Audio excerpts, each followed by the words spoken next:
Assalamualaikum warahmatullahi wabarakatuh. Alhamdulillah, kalimat mulia, kalimat suci, kalimat yang sempurna, yang penuh dengan berkah, selalu kita panjatkan kepada Zat yang maha suci, maha sempurna, maha berkah. Allah, satu-satunya yang telah menciptakan semua yang di langit, semua yang di bumi, semua yang di kedalaman lautan, terjangkau atau tidak terjangkau oleh mata manusia. Zat yang maha sempurna, maha adil, maha kuat, tidak beranak dan tidak diperanakkan, dan tidak ada sekutu baginya dalam semua kegiatannya. Dia dengan kemahamurahannya telah menggantungkan segala kebutuhan kita untuk roda kehidupan di muka bumi ini dengan kalimat mulia, Alhamdulillah. Maka sangat wajar kalau kita selalu mengucapkan kalimat ini. Selanjutnya kita panjatkan salam hormat kita, salam penghargaan kita kepada manusia terbaik, manusia yang telah dipilih oleh Sang Pencipta Allah agar menjadi suri tauladan bagi seluruh manusia tidak terkecuali. Bahkan para jin pun menjadikannya sebagai suri tauladan. Manusia yang telah disempurnakan jalur nasabnya, ilmunya dan fisiknya oleh Sang Pencipta Allah, dan juga Sang Pencipta Allah bersama malaikatnya mengucapkan salam hormat kepada manusia terbaik ini dan dijadikan ibadah untuk orang-orang beriman. Maka sangat wajar kalau kita selalu membacakan salawat dan taslim kepada Nabi besar Muhammad sallallahu alaihi wasallam. Melanjutkan kajian sirah kita, dan sudah panjang lebar kita menceritakan dengan dua pertemuan perang yang mulia, perang yang punya pengaruh sangat besar dalam Islam, yaitu perang Badar. Dan kita akan masuk sekarang setelah kita rentet terakhir pertemuan kita beberapa kejadian antara perang Badar Ramadan tahun 2 Hijriah dengan perang Uhud yang terjadi tahun 3 Hijriah. Dan para ahli sejarah menyebutkan tentang sebab-sebab terjadinya perang Uhud. Paling tidak disimpulkan ada dua sebab. Yang pertama, kekalahan Quraisy di Badar. Dan ini merusak citra mereka di Jazirah Arab atau di depan para suku-suku Arab. Sehingga mereka tidak punya cara lain, pilihan lain untuk memperbaiki kecuali mengalahkan muslimin. Dan ini juga tergambarkan dari sumpahnya Abu Sufyan, yang pada saat itu setelah meninggalnya tokoh-tokoh Quraisy di Badar, hampir semuanya, dan tinggal dua orang, kita sudah jelaskan sebelumnya, Abu Sufyan dan Abu Lahab, dan Abu Lahab pun sudah meninggal. Sehingga tertinggal Abu Sufyan sendiri di Mekah pada saat itu, tentu belum masuk Islam. Karena masuk Islamnya di masa pembebasan kota Mekah atau pembukaan kota Mekah. Yang kedua, penyebabnya adalah orang-orang Quraisy, sebagaimana dicatat dalam sejarah dan sebelumnya, sebelum sejarah histori atau sejarah yang dicatat oleh para ahli sejarah, Al-Quran juga sudah menceritakan. Kalau orang-orang Quraisy sangat tergantung perekonomiannya atau kota Mekah secara khusus, itu dengan perdagangan dari negeri Syam. Sementara baginda Nabi SAW selalu berusaha membentuk pasukan-pasukan, baik beliau pimpin sendiri yang dikenal dengan Ghazwah, atau dipimpin oleh para sahabat dikenal dengan Ma'rakah, atau dipimpin dengan para sahabat yang jumlahnya di bawah 100 orang, di atas 3 orang, di bawah 100 orang yang dikenal dengan Sariyah. Maka orang-orang Quraisy terganggu sekali karena mereka hidup memang dari negeri Syam. Sementara semua kafilahnya berusaha untuk diserang, walaupun ada beberapa kafilah yang sempat lolos. Maka paling tidak dua penyebab ini disebutkan oleh para ahli sejarah menjadi pemicu utama terjadinya perang Uhud. Nabi SAW atau sebelumnya Al-Quran menceritakan masalah itu ya, ketergantungan Quraisy pada perdagangan atau ekonominya Mekah dengan perdagangan ini dalam surah Quraisy, surah nomor 104 ayat 1 sampai ayat 4. A'udzu billahi minasyaitonir rajim, li'ilafi Quraisy ilafihim rihlatash shita'i was-shaif falyabudu rabb hadzal bait alladzi at'amahum min ju'in wa amanahum min khauf. Karena kebiasaan orang-orang Quraisy, kata Allah, yaitu kebiasaan mereka bepergian untuk berdagang pada musim dingin dan musim panas. Kata ulama tafsir, musim panas mereka ke negeri Syam dan musim dingin mereka ke negeri Yaman untuk berdagang. Tapi kebanyakan mereka di musim dingin di Yaman mereka hanya pergi untuk rekreasi. Sementara musim panas ke negeri Syam mereka berdagang. Maka hendaklah mereka menyembah Tuhan pemilik rumah Ka'bah yang telah memberikan makanan kepada mereka untuk menghilangkan lapar dan mengamankan mereka dari ketakutan. Saksi bahasan kita, firman Allah, rihlatas syita'i was saif. Akhirnya, Quraisy karena selalu menemukan kafilahnya dihadang, dan pernah saya kasih gambaran ikhwas sekalian, kalau Jazirah Arab, di wilayah utaranya Jazirah Arab, bagian atasnya itu negeri Syam. Dan posisi Mekah, itu kalau mau ke negeri Syam harus lewati Madinah, Madinah di atasnya. Jadi Madinah itu di utara Mekah. Habis Madinah baru ke negeri Syam.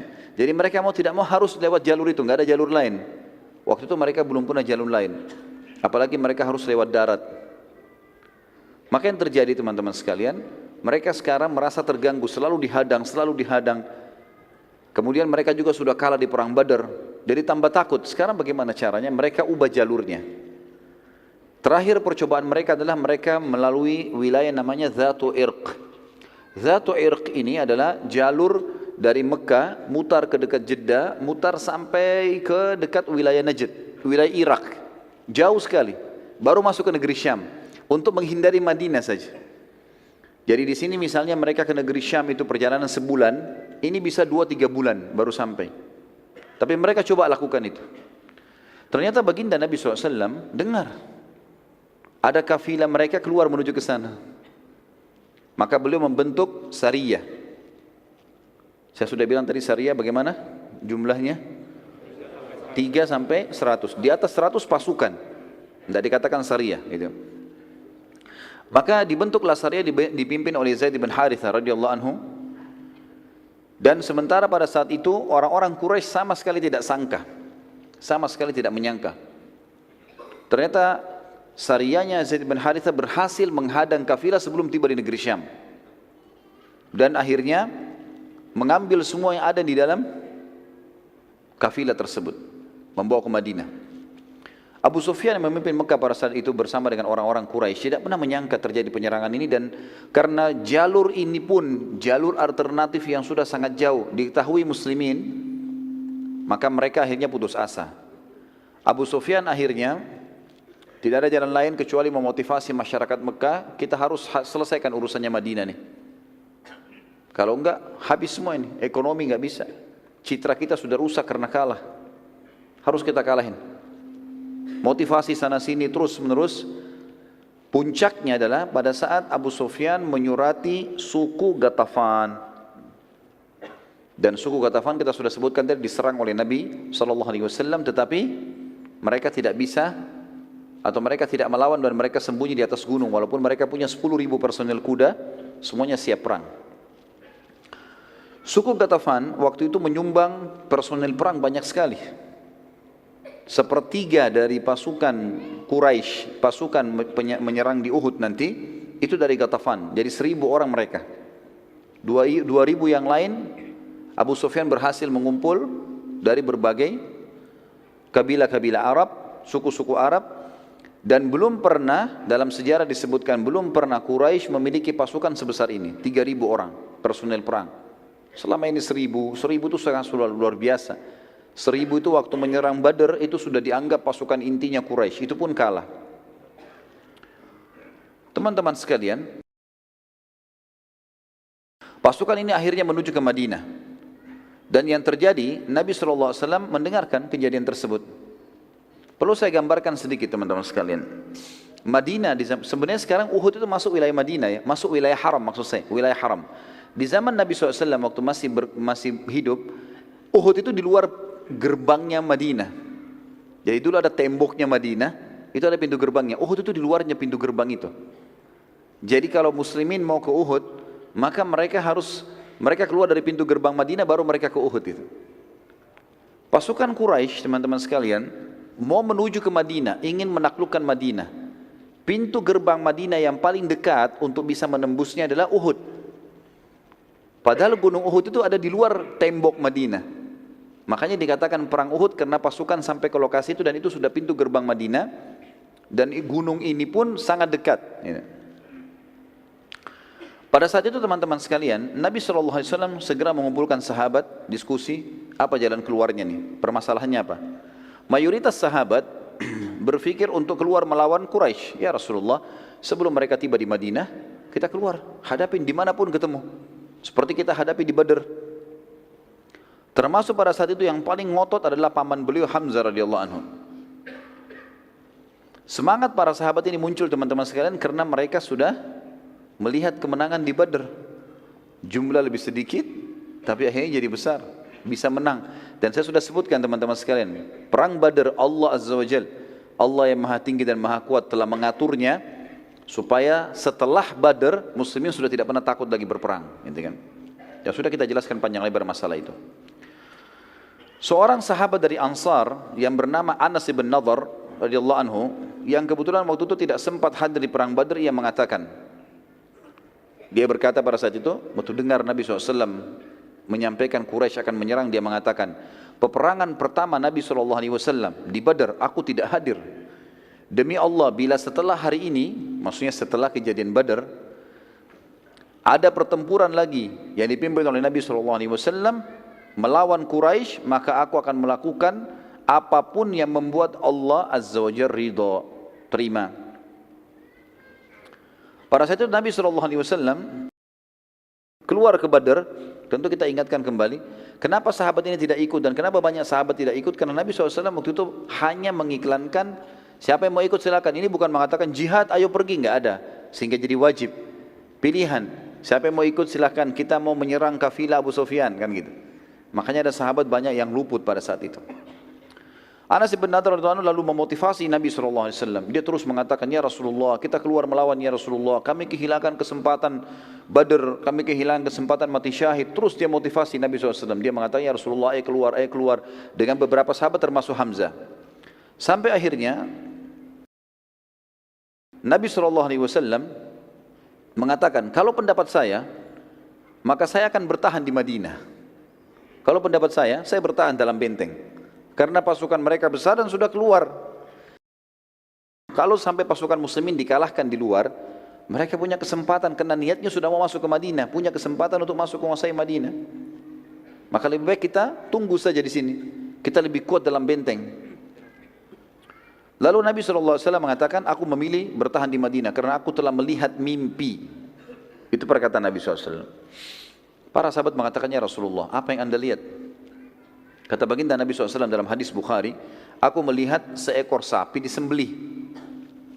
Aku juga melihat pada pedangku terdapat kebengkokan atau retak. Aku juga melihat aku masuk dan berlindung dalam baju perang yang kokoh. Para sahabat bertanya, lalu apa penakwilannya Rasulullah?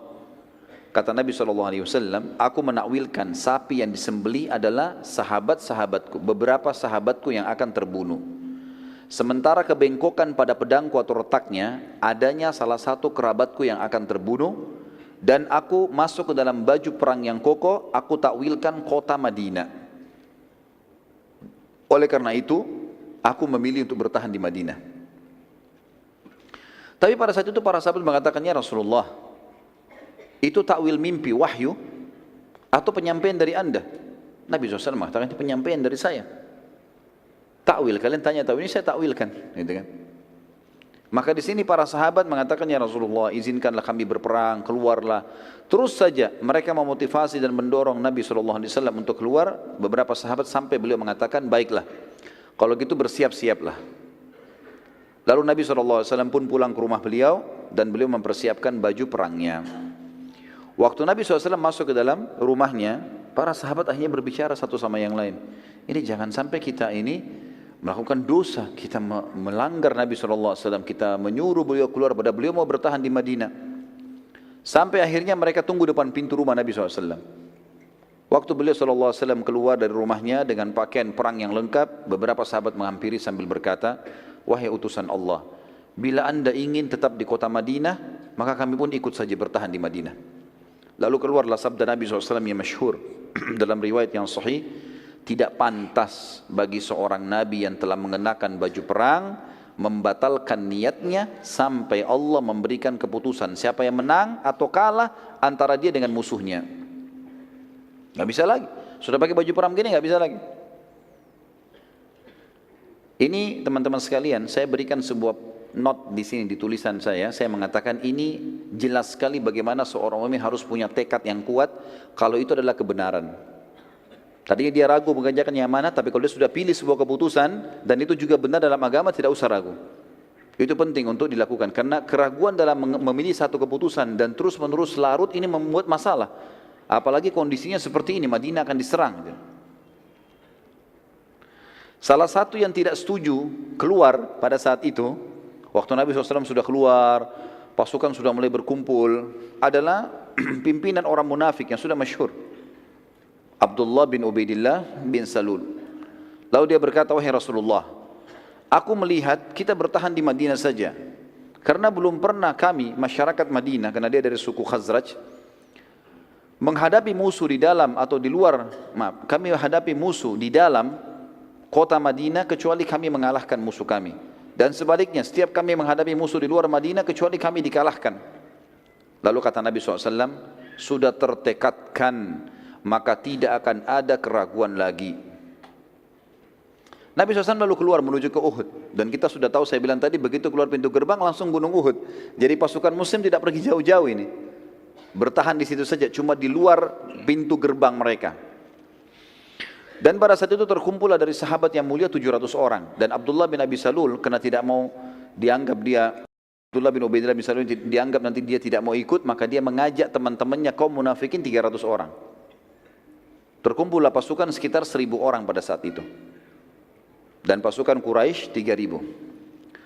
Namun pada saat tiba di satu lokasi namanya Syaut, ya.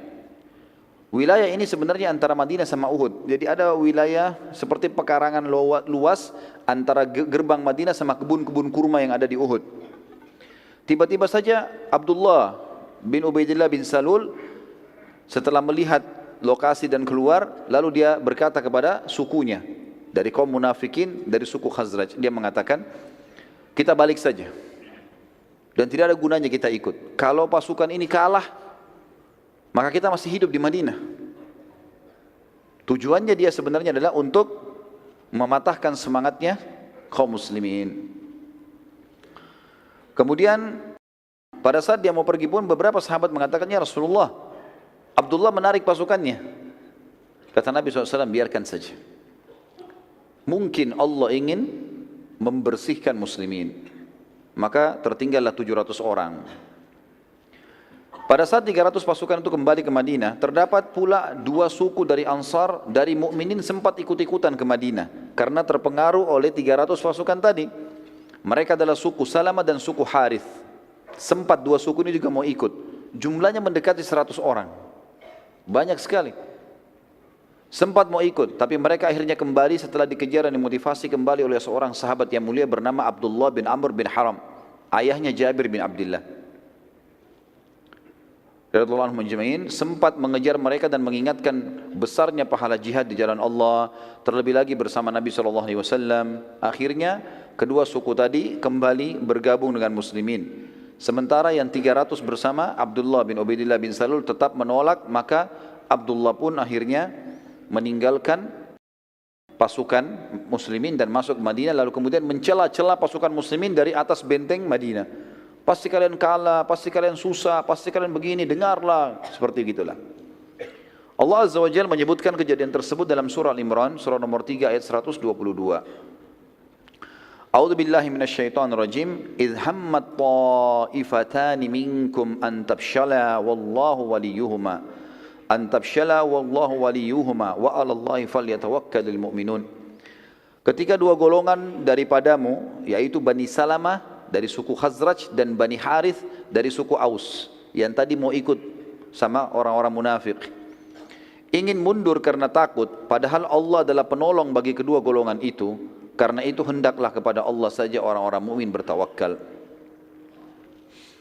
Jabir bin Abdullah radhiyallahu anhu menanggapi ayat tersebut di atas seraya berkata, aku tidak menyesal karena kami dikalahkan di Uhud. Karena Allah Azza wa Jal, Allah yang maha suci dan maha tinggi, berfirman, sementara Allah lah wali mereka atau penolong mereka. Para sahabat sempat memberi masukan pada Nabi SAW agar meminta bantuan pada sekutu mereka, orang-orang Yahudi di Madinah. Namun Nabi SAW menolak karena mengetahui kalau Yahudi kaum yang suka gemar berkhianat. Nabi mengatakan SAW, kita cukupkan dengan 700 ini. Tiba di lokasi Uhud teman-teman sekalian, baginda Nabi SAW lalu kemudian mengatur strategi dengan para sahabat karena Quraisy belum tiba.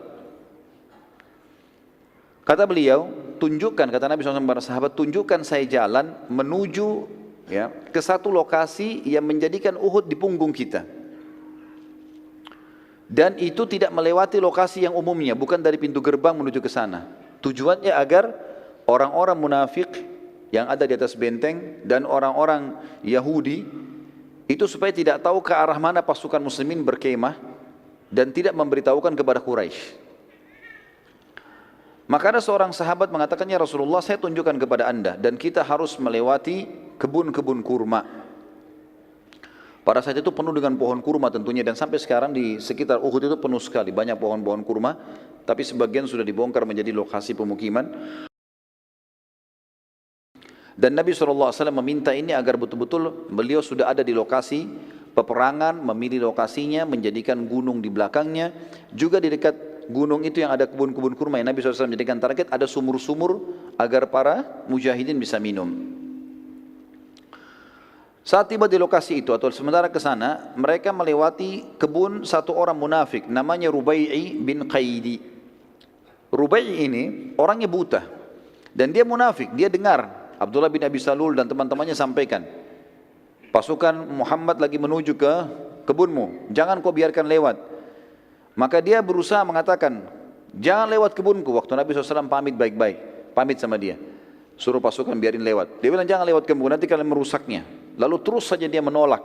Tidak ada jalan lain untuk memutari di sekitar tebing-tebingnya atau sekitar lerengnya Uhud, harus lewat kebunnya orang ini. Maka pada saat itu para sahabat pun akhirnya mengatakan kepada Nabi SAW, ya Rasulullah, tidak ada jalan lain. Kata Nabi SAW, jalanlah, lewatin kebunnya, jangan sampai dirusak.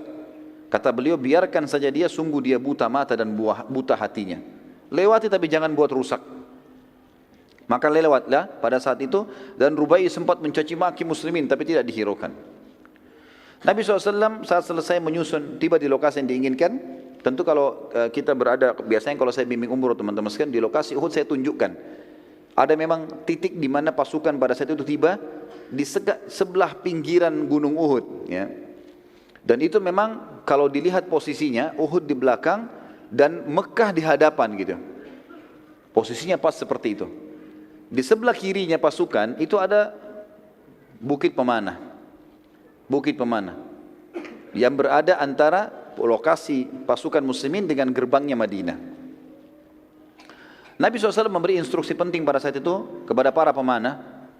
Keluar 50 orang, kalian harus ada di atas sana, dipimpin oleh Abdullah bin Jubair radhiyallahu anhu.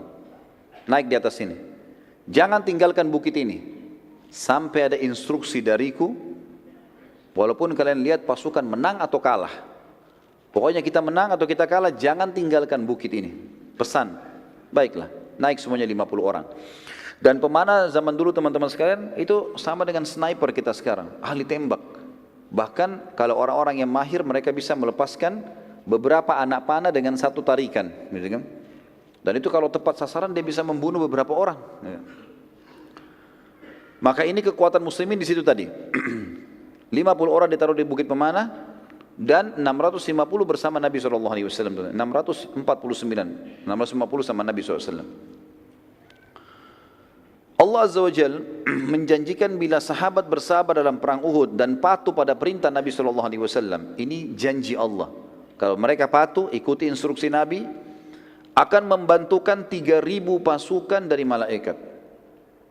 Di Badr ada berapa malaikat? 1.000. Sudah kita jelaskan tadi. Ini 3.000 dijanjikan dari malaikat. Bahkan bila disiplin, mereka patuh, Nabi bilang serang, tidak, maka Allah janjikan menurunkan 5.000 malaikat. Jumlah orang kafir 3.000. Allah mau turunkan seimbang, jumlah kafir 3.000, malaikat 3.000. Di perang Badar jumlah kafir 1.000 turun 1.000, kan gitu. Tapi Allah janjikan untuk menenangkan muslimin, kalau kalian sabar, disiplin, patuh, 5.000 saya turunkan. Allah ceritakan dalam surah Al-Imran, surah nomor 3 ayat 123 sampai 125. A'udzu billahi minasyaitonir rajim. Wa laqad nasarakumullahu bi Badrin wa antum adhillah fattaqullaha la'allakum tashkurun. إذ تقول للمؤمنين ألن يكفيكم أن يمدكم ربكم بثلاثة آلاف من الملائكة منزلين بلى إن تصبروا وتتقوا ويأتوكم من فورهم هذا يمددكم ربكم بخمسة آلاف من الملائكة مسومين. Sungguh Allah telah menolong kalian dalam peperangan Badar. Waktu itu jumlahnya lebih sedikit, senjatanya lebih sederhana. Padahal kamu pada saat itu adalah orang-orang yang lemah. Karena itu bertakwalah kepada Allah supaya kalian atau kamu mensyukurinya. 1, 2, 3-nya. 1, 2, 4-nya. Ingatlah, ketika kalian mengatakan atau kamu berkata, hai Muhammad, kepada orang-orang mukmin, apakah tidak cukup bagi kalian Allah membantu dengan 3.000 malaikat yang diturunkan dari langit? Ayat 125, ya pasti sudah cukup. Tapi ketahuilah, jika kalian sabar, kalian bersiap siaga, disiplin, patuh, Allah menjanjikan loh, Allah akan mendatangkan, dikatakan, dan jika kalian bersabar dan bersiap siaga, dan mereka datang menyerang kalian dengan seketika pun, niscaya Allah akan menolong kalian dengan 5.000 malaikat yang memakai tanda-tanda. Kata ulama tafsir yang dimaksud di sini adalah, kalau para sahabat mematuhi, tidak satu pun melanggar titah Nabi SAW, pasti menang. Seperti itulah. Pasukan muslimin terdiri dari 70 orang pasukan kuda, 50 prajurit pemanah, dan sisanya pasukan pejalan kaki. Dari pasukan musyrikin Quraisy terdapat 200 personil yang menunggangi kuda, yang pada saat itu dipimpin oleh Khalid bin Walid sebelum masuk Islam. Mereka tidak ikut berperang dan tugasnya 200 orang. Dari 3.000 ini 200 ke samping medan perang. Kalau dari Bukit Pemanah itu kita bisa lihat ke arah kiri, kalau satu waktu antum mengunjungi ke sana. Kalau kita lihat ke arah kota Madinah, kita akan temukan di depan kita ada seperti lembah. Lembah itu dulu agak curam dan di situ pasukan Khalid bin Walid bersembunyi. 2.800 maju masuk bersama pasukan Quraisy.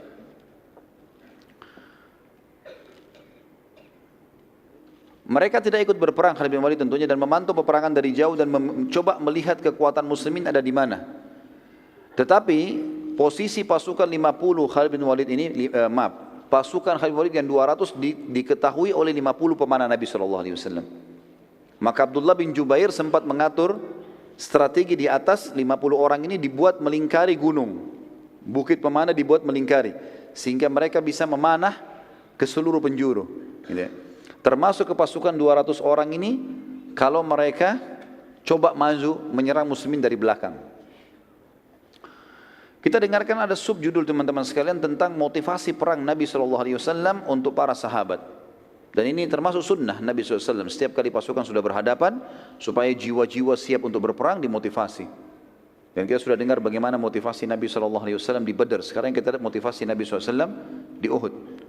Di antaranya adalah kalau di tulisan saya berikan huruf A, artinya ada beberapa pilihan. Yang pertama, kisah anak-anak yang ikut perang. Anak-anak di sini maksudnya adalah dianggap umur yang masih sangat muda. Dalam pasukan muslimin terdapat anak-anak yang masih kecil yang juga ikut berperang dari dalam kota Madinah dan sempat tiba di medan perang. Namun Nabi SAW memilah mereka. Dan ada yang dipulangkan karena tidak layak ikut perang, terlalu kecil, dan ada juga yang dibiarkan ikut oleh Nabi SAW. Di antara kisah yang unik di sini adalah ada seseorang yang ditolak oleh Nabi SAW yang bernama Abdullah bin Umar dan Usama bin Zaid radhiyallahu anhuma. Ini ditolak oleh Nabi SAW, dianggap masih umur 12 tahun, 13 tahun waktu itu. Dipulangkan, tidak boleh ikut. Namun terdapat anak-anak lain yang diikutkan oleh Nabi SAW karena keterampilan mereka. Di antara kisahnya adalah terdapat seorang anak kecil yang berumur 13 tahun. Pada saat melihat Abdullah bin Umar dan Usama bin Zaid ditolak, ia berkata, wahai Rasulullah, aku mahir dalam memanah. Lalu Nabi SAW mengetesnya dan ternyata betul-betul dia mahir dan tidak meleset panahannya.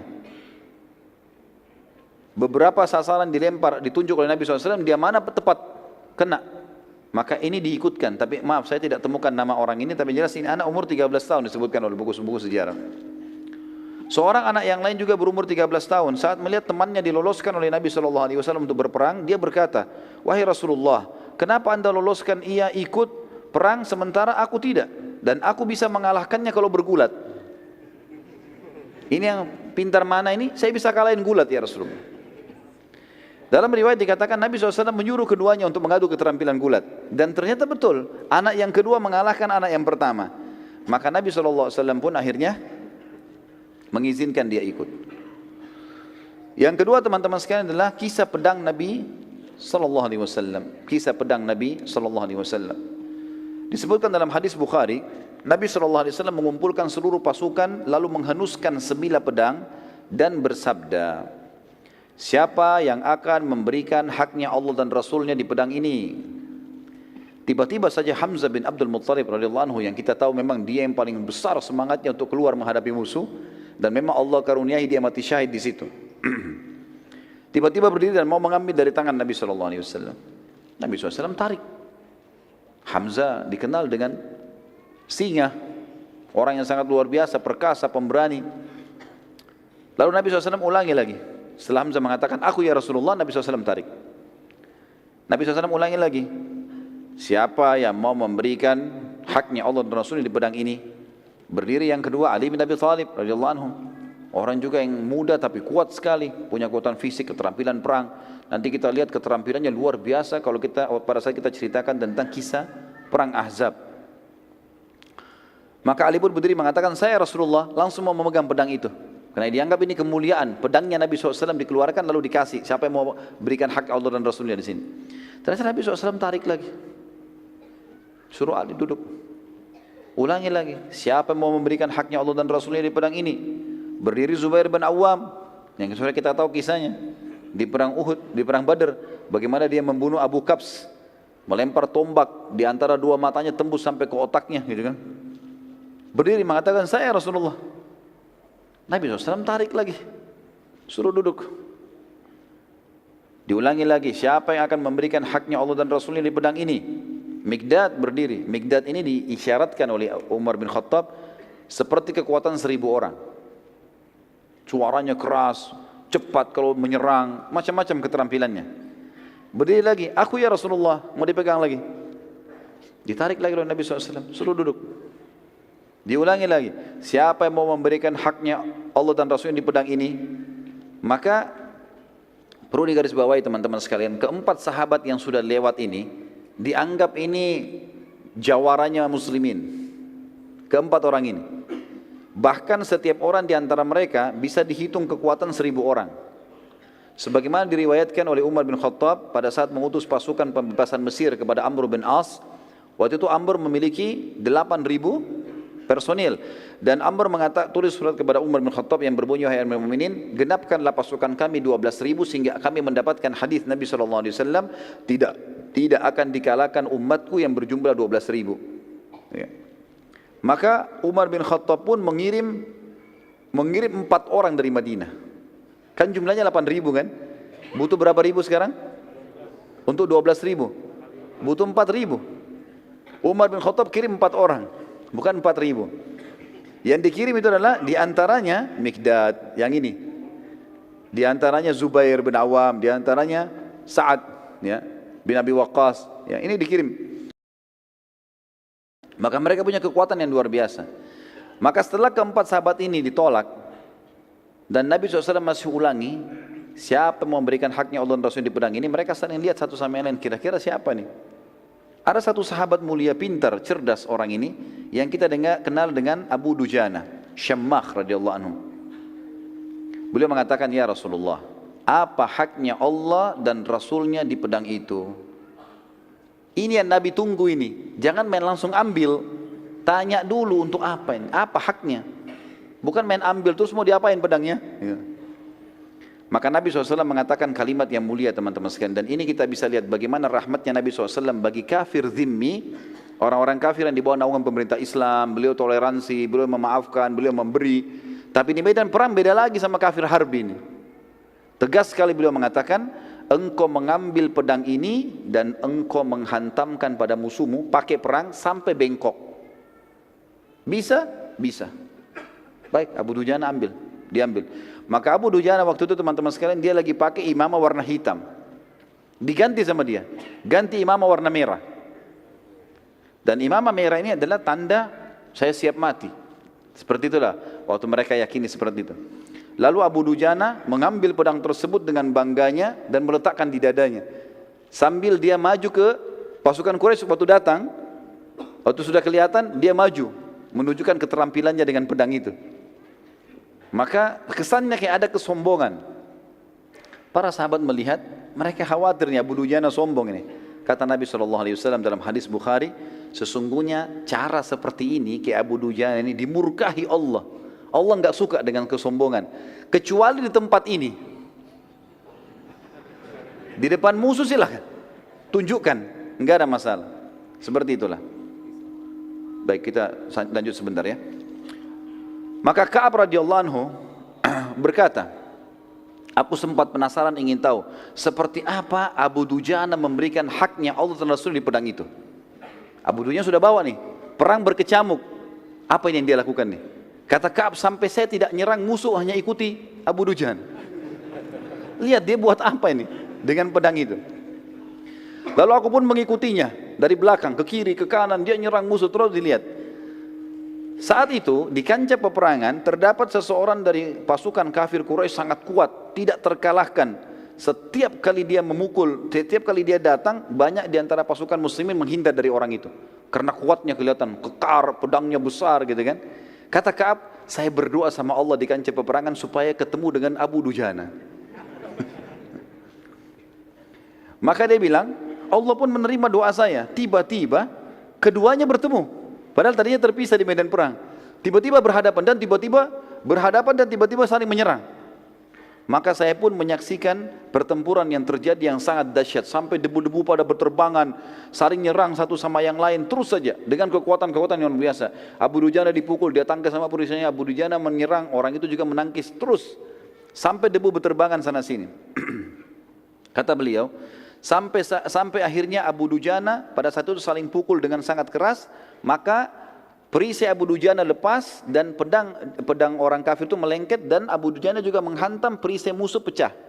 Akhirnya kena si kafir, terbelah bagian kepalanya, mati. Gitu kan? Abu Dujana rupanya dengan hikmah Allah ini dia tahu kalau Ka'ab ada di belakangnya. Begitu selesai dia bunuh orang kafir, dia mengatakan, dia balik ke arah Ka'ab, wahai Ka'ab, apa pendapatmu? Dari tadi ini kau tunggu, apa pendapatmu sekarang? Maka akhirnya Ka'ab pun mengatakan, engkau telah memberikan haknya dan Rasulnya. Dan di sini teman-teman sekalian, tidak masuk dalam masalah sombong di sini. Tidak masuk. Fa amma bi ni'mati rabbika fahaddits, masuk dalam firman Allah di sini. Dia melakukan apa yang Allah Rasul perintahkan, maka dia bisa mengatakan, saya sudah melakukan. Sudah lihat kan saya sudah lakukan? Gitu. Seperti itulah ya. Bagaimana hajimu kemarin? Ya saya sudah coba lakukan semaksimal mungkin. Enggak ada hubungannya dengan riya, kecuali dia niat untuk itu. Jadi harus dibedain mana yang boleh, mana tidak boleh. Maka di sini Abu Dujana tidak sama sekali hubungannya dengan riya, tapi beliau tunjukkan, karena ini orang yang mau lihat nih, saya sudah kasih haknya. Sampai kalau bukan pedang ini bengkok, kepalanya dia yang bengkok gitu kan. Allahu a'lam. Baik, kita lanjutkan sebentar insyaallah dengan kisah-kisah yang lain. Subhanakallahumma bihamdika asyhadu an la ilaha illa anta astaghfiruka wa atubu ilaik. Assalamualaikum warahmatullahi wabarakatuh. Assalamualaikum warahmatullahi wabarakatuh. Alhamdulillah wassalatu wassalamu ala Rasulillah. Segala puji bagi Allah Subhanahu wa taala, juga salawat dan taslim kepada Nabi besar Muhammad sallallahu alaihi wasallam. Tadi sudah kita ceritakan tentang kisah bagaimana Abu Dujana Syammah ibn Harith radhiyallahu anhu memberikan hak pedang yang diberikan oleh Nabi sallallahu alaihi wasallam, yang menuntut haknya Allah dan Rasulnya di situ.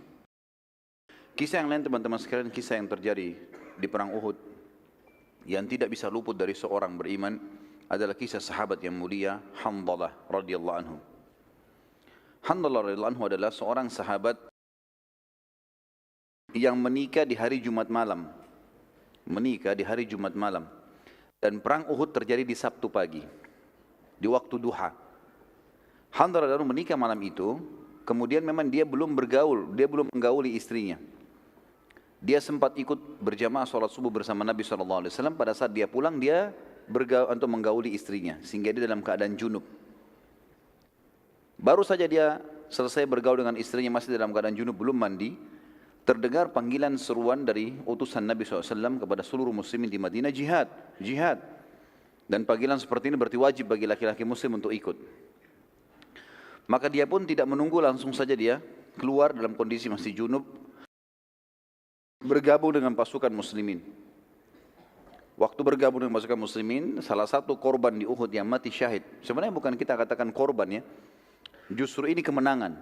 Karena hakikat dari seorang muslim ikut jihad adalah mati syahid. Kedua baru menang. Jadi dia tidak kenal namanya kalah. Kalau dia terbunuh itu target utamanya kena masuk surga tanpa hisab.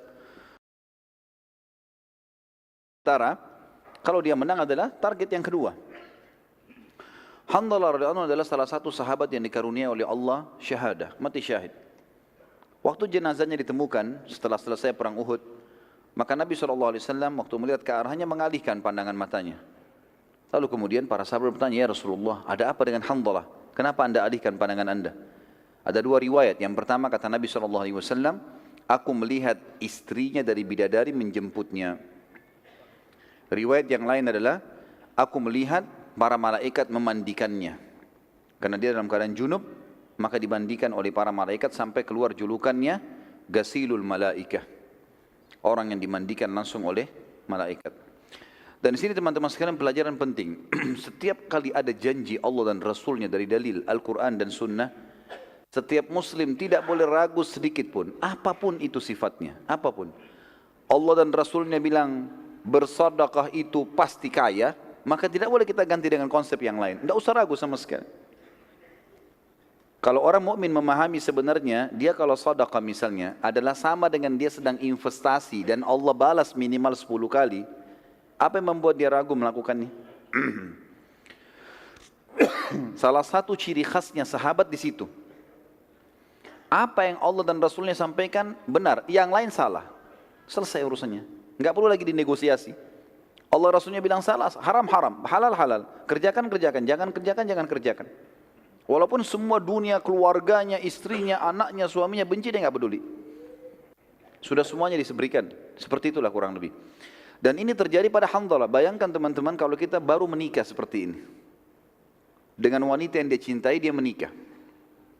Baru selesai hubungan biologis yang pertamanya dalam rumah tangga. Belum sempat mandi junub, panggilan jihad. Kita nggak usah jauh-jauh bicara jihad. Antum sekarang kalau malam pertama, kira-kira subuh di masjid nggak? Hah? Ada yang tanya ke saya itu di pengajian. Ustadz, apa hukumnya tidak sholat subuh di masjid kalau malam pertama? Saya bilang dosa ini. Nggak ada udurnya. Tapi lihat Hanzalah bukan cuma salat subuh, bukan ini jihad, pergi berperang, mati terbunuh. Padahal dia waktu masih dari hari pertama menikmati pernikahannya. Kalau pernikahan saja bisa ditinggalkan teman-teman, apalagi kalau cuma makanan, minuman, pekerjaan, pendidikan, semua ini nggak ada lagi. Kalau sudah ada seruan dari Allah dan Rasulnya. Ingat pesan saya tadi, setiap nasihat syar'i, agama yang datang masuk telinga kanan, diapakan? Tutup yang kuping kirinya ini, supaya jangan keluar. Ya. Jangan masuk sini keluar sini. Saya datang lagi bulan depan tanya lupa. Ya. Tapi kayaknya kalau kisah Hanzalah nggak lupa deh. Terutama yang laki-laki. Dan kisah mereka teman-teman, kisah para salihin, para salaful ummah yang sampai kepada kita ini bukan hanya sekedar untuk dikenang dan didengar ya. Tapi Allah Azza wa Jalla sampaikan kepada kita untuk dijadikan sebagai ibrah, pelajaran. Ini loh ada orang sebelum kamu begini, disampaikan kisahnya ke kita. Ini 1400 tahun yang lalu ini. Sampai kepada kita di malam ini teman-teman di sini. Dan itu saja, kita tidak menghadiri saja, kita bukan Hanzalahnya. Kalau saya yakin teman-teman memiliki iman, merasa bergetar. Luar biasa ya gitu. Padahal sudah 1400 tahun yang lalu Allah sampaikan teman-teman. Supaya kita sadar, oh ternyata yang janjikan Allah ini enggak salah, pasti benar. Dan tidak boleh ada keraguan sama sekali. Saya sarankan teman-teman kalau ikuti ceramah di YouTube, ada judul saya, ceramah saya itu judulnya, Hai Muslim, inilah pondasi agamamu. Saya bicara masalah keyakinan. Bagaimana itu harus ditanamkan dalam hati seseorang Muslim. Tidak boleh ragu sama sekali. Dan keyakinan terhadap apa yang Allah dan Rasul janjikan akan membuat ketenangan jiwa. Dan semua masalah dunia akan jadi kecil. Kisah yang unik juga yang terjadi di Uhud teman-teman sekalian. Kisah dua orang, Khuwairik, pendeta Yahudi, dan Kazman, salah satu penduduk asli Madinah. Pada saat seruhan Nabi SAW dikumandangkan hari Sabtu pagi di waktu duha, jihad, Khuwairik ini pendeta Yahudi, dia dengar. Tiba-tiba Khuwairik dalam riwayat Sahih dikatakan berdiri lalu memotivasi para Yahudi dari menara benteng mereka. Hai Yahudi, keluarlah, masuk Islamlah. Kalian tahu Muhammad adalah utusan Allah. Demi Allah kalian membaca dalam kitab kalian Taurat, ciri-cirinya disebutkan nenek moyang kalian hijrah ke Madinah gara-gara Nabi ini. Sekarang dia kumandangkan jihad, mati masuk surga. Keluarlah. Pendeta yang panggilin, pendeta mereka. Apa jawaban orang Yahudi? Hai Khuwairik, hari Sabtu.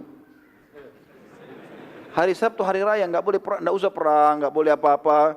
Agama kita. Khuwairik tahu Taurat. Apa kata Khuwairik?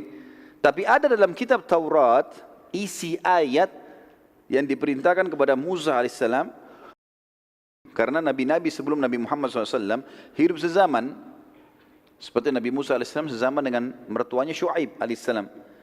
Dalam salah satu ayat Taurat itu ada isinya, kalau Musa alaihissalam berdakwah di Mesir sama Palestina, bila di wilayah lain ada nabi yang Musa tahu, Musa beritakan itu nabi, kemudian dia panggil jihad, yang di sini harus bantu yang di sana. Baiklah, kalian tidak beriman pada Muhammad, tapi kalian tahu dia nabi, Yahudi semua tahu.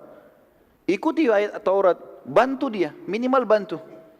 Sama jawabannya, kami enggak mau ini hari Sabtu, orang enggak boleh perang hari Sabtu, hukum Taurat, alasan.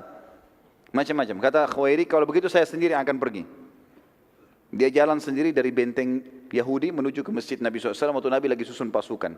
Lalu dia mengatakan, ya Rasulullah, bukan lagi panggil nama Nabi SAW, karena orang Yahudi suka kurang ajar, panggil nama Nabi SAW gitu kan. Dia mengatakan, ya Rasulullah, asyhadu an la ilaha illallah wa anna Muhammad Rasulullah. Langsung syahadat, gak pakai tanya-tanya apa-apa ini. Nabi SAW sambut dia. Dia mengatakan, ya Rasulullah, saya ingin ikut berperang. Kata Nabi SAW, bergabunglah dengan pasukan muslimin. Sudah selesai, ikut perang.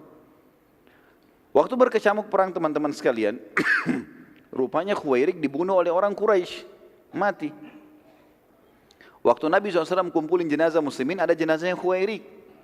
Nabi SAW senyum waktu lihat jenazahnya. Para sahabat mengatakan, kenapa ya Rasulullah? Ini seperti kasus tadi Hanzalah, tapi ini berbeda. Kata Nabi SAW senyum, kalau siapapun yang ingin melihat penghuni surga belum pernah sujud sekalipun, ini orangnya. Ini orang baru syahadat di waktu duha. Duhur kan belum masuk ya.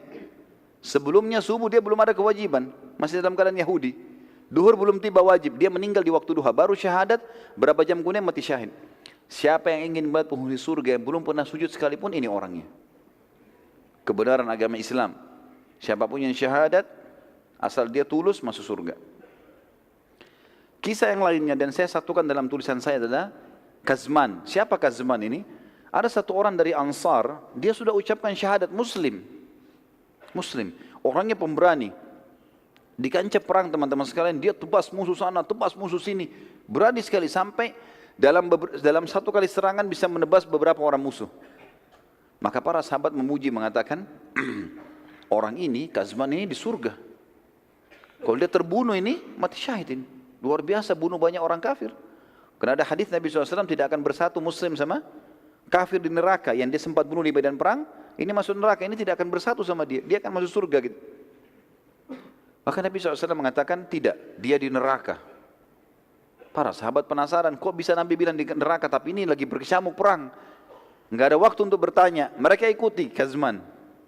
Dari belakang diikuti. Kenapa ini Nabi bilang dia di neraka?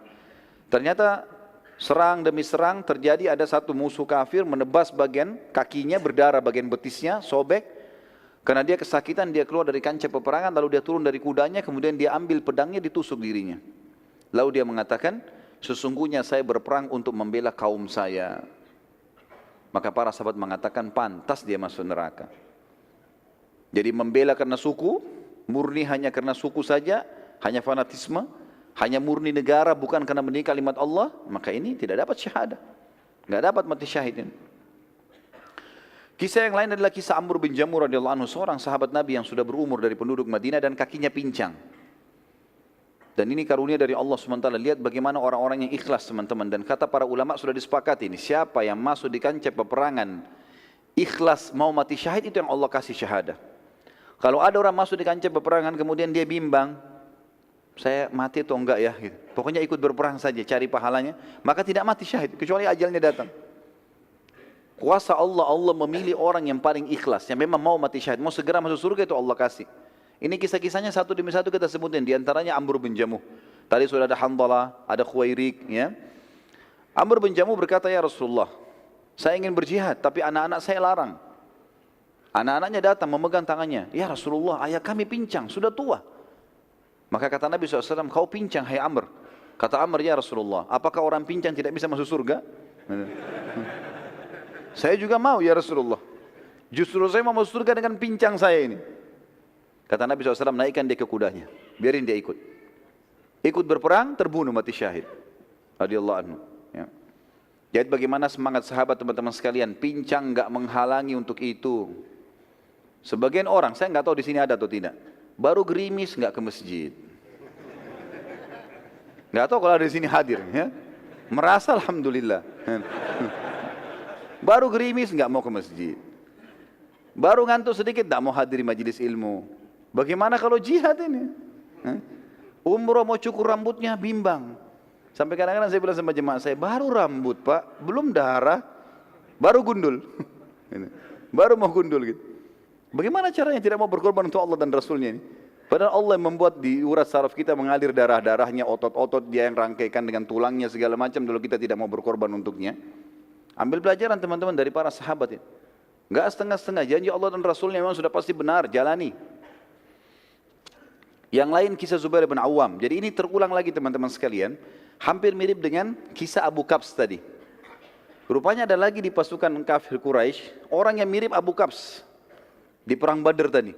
Badannya besar, besi semua dari kepala sampai kaki kudanya, menyerang muslimin, nyusahin. Sahabat ngeluh lagi ke Nabi, ya Rasulullah, ada lagi nih pasukan kafir Quraisy. Nabi panggil lagi Zubair, panggil Zubair, suruh hadapi. Zubair datang lagi. Zubair mengatakan, demi Allah, saya tidak melihat sedikit pun ada celah di mukanya orang ini. Sama tadi, dikelilingi, dicari, sampai Zubair mengatakan, saya melihat kasus yang sama dengan yang di Badr. Celahnya cuma di antara dua matanya. Maka saya pun melempar tombak di tempat yang sasaran itu, dan dia mati terbunuh. Sama dengan kasus tadi di Badr. Dan ini juga termasuk teman-teman sekalian sudah saya jelaskan, bagaimana seorang muslim memiliki keterampilan dan kejelian. Dan kata Nabi SAW dalam sebuah hadis yang sahih, Inna Allah yuhibbu min abdin idza amila amalan an yutqinahu. Allah sangat suka, cinta dengan seorang hamba kalau dia kerjakan satu perbuatan, dia menguasainya. Jangan terlalu bercabang teman-teman, kuasai bidang ini, pindah ke bidang lain, setelah ini dikuasai. Lebih baik kita terkenal dengan satu bidang dan kita dikenal, itu tuh lebih baik. Nabi Daud alaihissalam fokus sebagai tukang besi, udah terkenal dengan itu. Walaupun keterampilan lain bisa, tapi ini ada yang dia kuasai, dikuasai dengan sangat matang, gitu kan?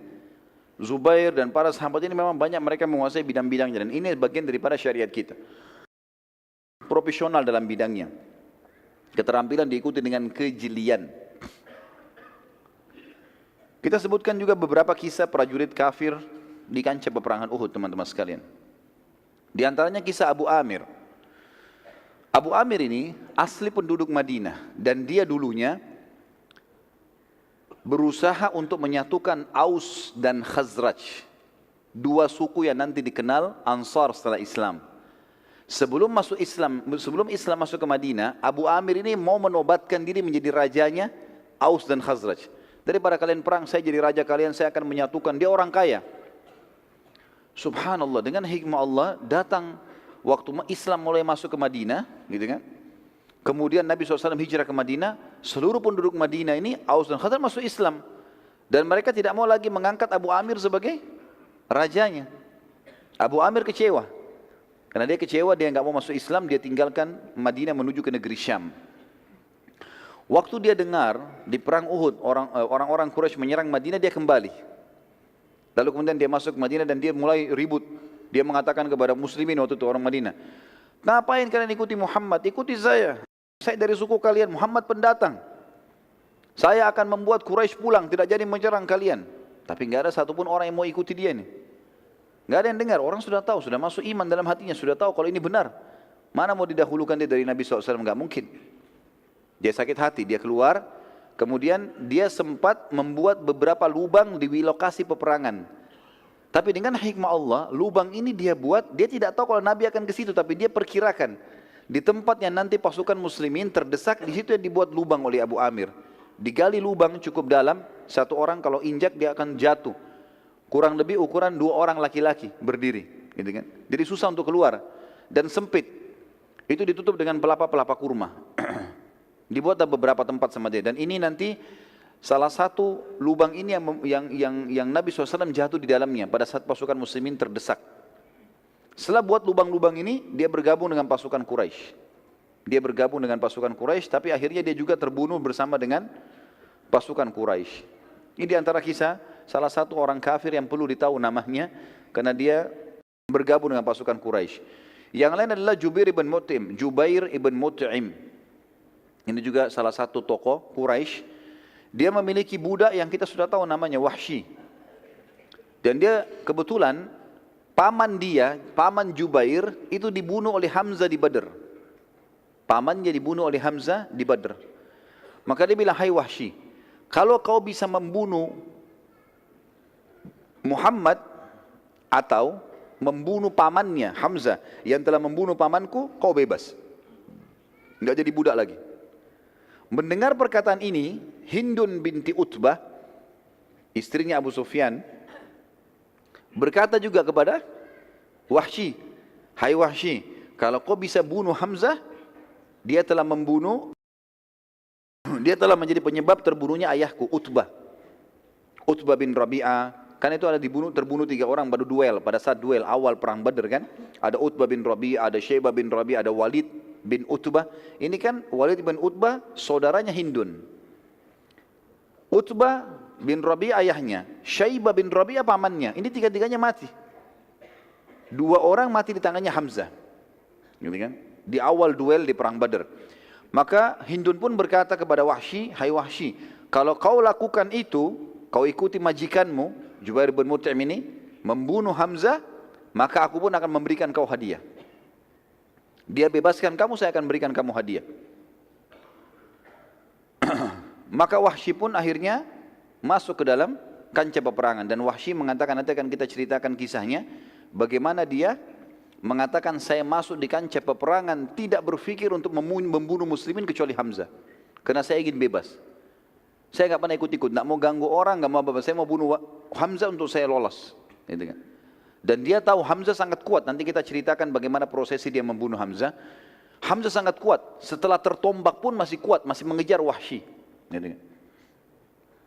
Tapi ini saya sampaikan secara umum dulu tentang beberapa prajurit-prajurit yang masuk ya dari orang kafir ke pasukan Quraisy yang bergabung ya, yang bukan dari orang Quraisy. Tadi Abu Amir dari Madinah, kemudian ini Wahsy budak berkulit hitam dari Ethiopia. Kemudian juga ada budak yang lain namanya Suwaid. Ini budaknya suku Abdiddar. Dan kita akan ceritakan nanti bendera itu di zaman dulu kalau perang teman-teman adalah simbol kemenangan. Kalau bendera masih berdiri berarti masih kuat pasukan, walaupun pasukannya tinggal sedikit. Kalau bendera jatuh walaupun pasukan banyak berarti sudah kalah. Jadi yang pegang bendera ini harus orang kuat karena dia jadi sasaran serangan. Nah Suwaid ini adalah budak Abdiddar yang akan memegang bendera Quraisy terakhir sebelum Quraisy kocar-kacir. Dan dianggap oleh ahli sejarah dia masuk untuk membunuh ya. Dia masuk untuk memegang kembali bendera agar pasukan Quraisy mengalahkan muslimin ya.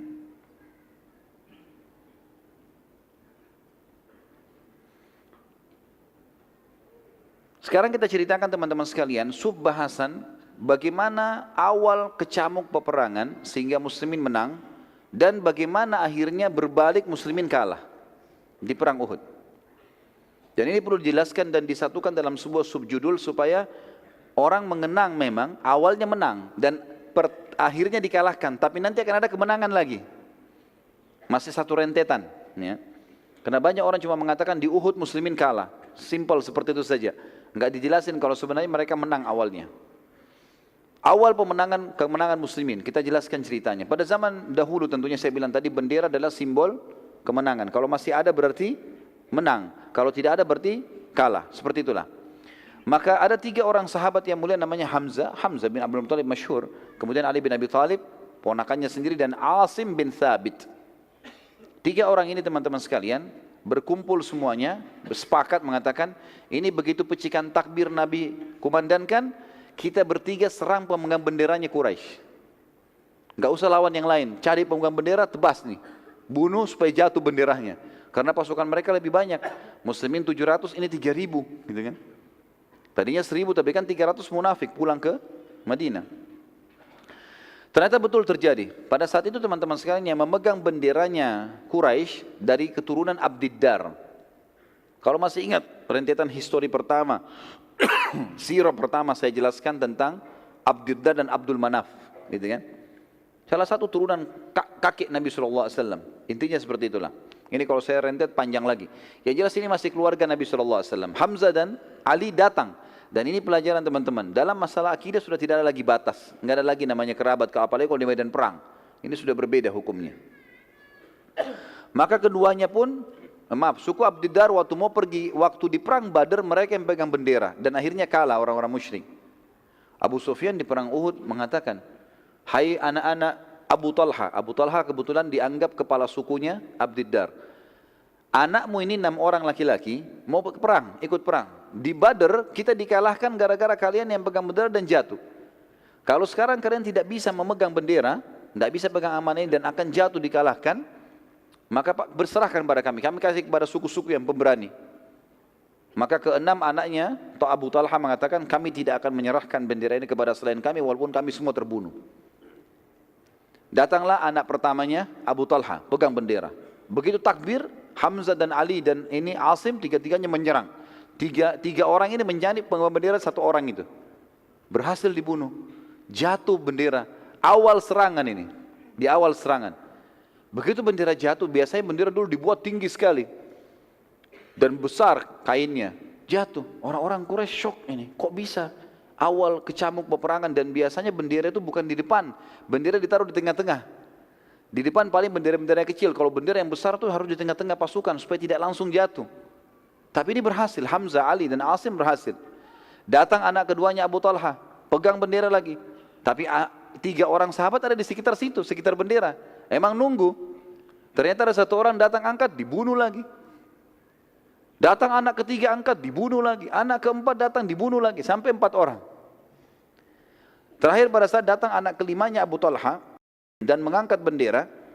Maka sempat dibunuh oleh Asim.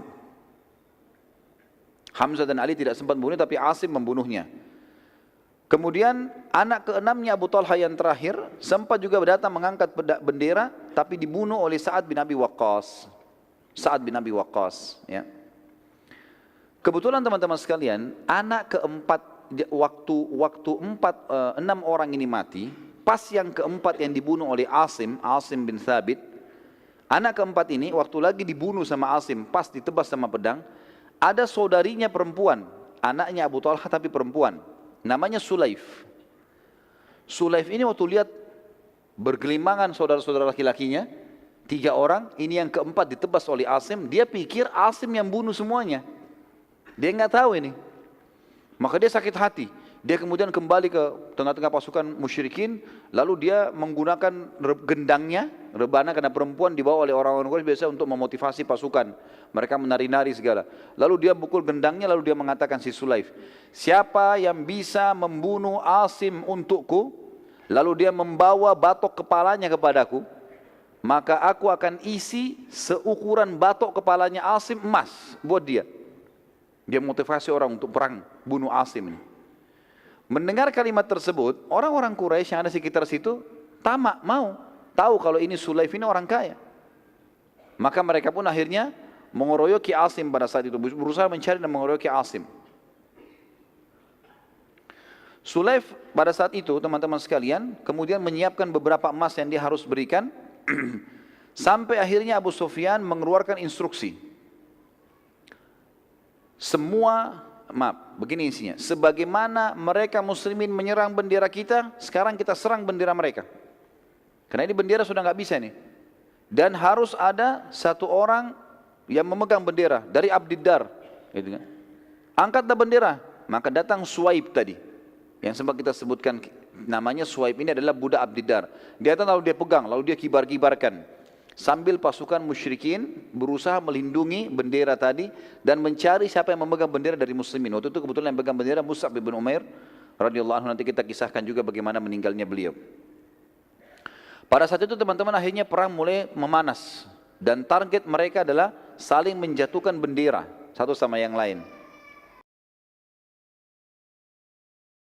Pada saat itu Hamzah, Ali dan Asim, ketiga orang ini tetap tidak mau, walaupun pasukan Quraisy melindungi pemegang bendera, tetap mereka berusaha bertiga menjatuhkan bendera. Dan Asim pun tetap tidak peduli dengan penawaran Sulaif tadi kepada orang-orang Quraisy. Akhirnya ketiganya berhasil membunuh budak tadi, Suwaib, dan bendera Quraisy jatuh. Gara-gara ini teman-teman sekalian, kena bendera sudah 8 kali jatuh. Dan Suwaib waktu jatuh, ditusuk oleh 3 orang sahabat ini, sempat jatuh. Dia terpotong tangannya kanan, dia pegang bendera dengan tangan kiri, terpotong tangan kiri, dia pegang dengan tangan kanannya, sampai ditebas, dia jatuh pun ke tanah, dia masih pegang bendera itu. Dia masih berusaha jepit, sampai Sa'ad bin Abi Waqqas datang dan membunuhnya. Pada saat itu, Sa'ad bin Abi Waqqas tentunya membunuhnya bukan dengan pedang, bukan datang ke dia membunuhnya, tapi dari jarak jauh, Nabi SAW melihat pemegang bendera, Suwaib sekarang, dan Hamzah, Ali dan Asim lagi mengeruyuinya. Begitu dia jatuh, dia masih pegang bendera. Kata Nabi SAW, diambil anak panah kepada Sa'ad, hai Sa'ad, lemparlah, panahkan dengan taruhan ibu dan ayahku. Ini biasanya orang Arab ucapkan, ini bukan sumpah ya. Artinya, posisimu aku posisikan sebagaimana aku hormati kedua orang tuaku. Biasanya orang Arab kalau mau memohon dengan ucapkan kalimat itu. Maka Sa'ad mengatakan, aku belum pernah melihat ada orang yang mengucapkan kedua kalimat ini. Artinya Nabi SAW mengatakan, aku memposisikan kamu, ya, menghormati kamu sebagaimana aku hormati kedua orang tuaku, kecuali aku. Maka aku pun melepaskan anak panah dan akhirnya Suwaib mati terbunuh. Waktu mati terbunuh teman-teman, bendera Quraisy jatuh. Hamzah, Ali dan Asim sengaja menginjakkan kuda mereka di bendera Quraisy. Dan akhirnya tidak bisa lagi ada Quraisy yang mendekat. Setiap mendekat diserang, setiap mendekat diserang. Akhirnya kocar kacir semua. Pasukan Quraisy kocar kacir pada saat itu.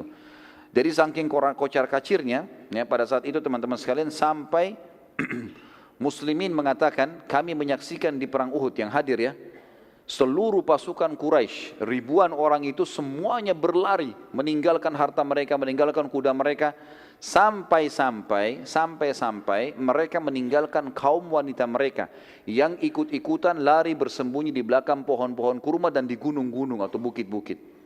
Padahal itu sebenarnya aib besar bagi mereka ya kalau meninggalkan kaum wanita. Setelah kejadian tersebut teman-teman sekalian, kita sekarang melihat bagaimana kekalahan muslimin. Sudah menang nih sekarang. Sudah kocar kacir semua. Sampai beberapa sahabat menceritakan, kami melihat kancah peperangan kosong, enggak ada apa-apa. Enggak ada manusia maksudnya, tapi penuh dengan ghanimah. Kekalahan muslimin terjadi teman-teman sekalian. Pada saat 43 orang dari pemanah Nabi SAW yang dipimpin oleh Abdullah bin Jubair di Bukit Pemanah melihat kejadian tersebut.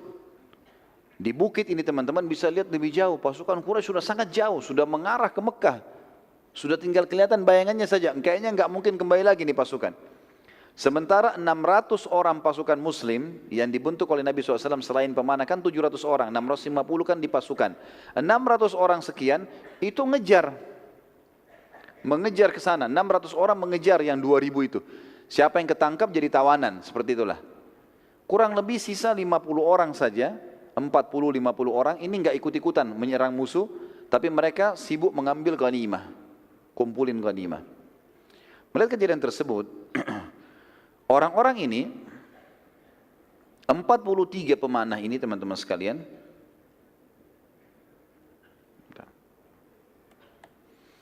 mereka melihat tempat itu kosong, mereka bilang, sudah nggak ada musuh, ayo kita turun bantu sahabat saudara-saudara kita untuk ngumpulin ghanimah. Kata Abdullah bin Jubair, ingat pesan Nabi SAW, jangan tinggalkan bukit. menang atau kalah, sampai tunggu instruksi. Tapi gak ada lagi, musuh gak ada. Subhanallah, dari 50 orang 43 turun, berkhianat di sini turun mereka. Ya, di sini kita katakan berkhianat teman-teman sekalian bukan aib untuk para sahabat, tapi untuk individu yang melakukannya. Karena definisi sahabat jauh lebih luas masalah ini. Maka turunlah 43 orang itu ikut kumpulin ghanimah. Karena sisa 7 orang, saya tadi di awal peperangan ini menceritakan teman-teman ada 200 pasukan kudanya Quraisy sembunyi di sebuah lembah. Tapi 50 pemanah tahu ini. Sehingga mereka kalau mau menyerang dipanahin. Mereka tidak berani maju. Satu kali lemparkan 50 anak panah.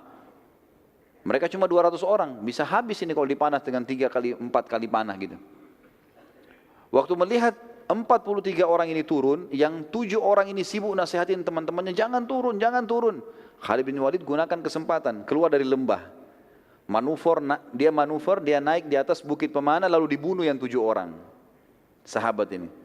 Waktu dibunuh 7 orang, jangan lupa tadi di kancah peperangan sisa berapa orang? 50. Ditambah dengan 43 orang, 90 orang sekian. Ya. Cuma ini jumlahnya pasukan muslimin, yang lainnya jauh di depan sana. Maka yang terjadi, 200 orang ini membunuh yang 7 orang, kemudian mereka menyerang dari belakang. Dan ini pasukan kuda ini sama dengan kalau kita tank sekarang. Kuat sekali. Kudanya bisa menyerang, dia bisa menyerang. Lalu Khalid bin Walid menyeranglah pasukan yang 90 itu. Yang ada di depan, dari belakang nih. Begitu mereka menyerang, mereka berhasil sampai ke benderanya orang-orang musyrik. Hamzah, Ali dan Asim ikut dengan 600 itu, menyerang musuh ke depan. Bendera Quraisy sudah dianggap kalah kan di belakang. Tidak berpikir kalau ada pasukan dari belakang. Maka akhirnya bendera kembali dinaikkan. Pada saat dinaikkan bendera dan 90 orang itu kocar kacir semuanya karena kaget diserang dari belakang gitu kan.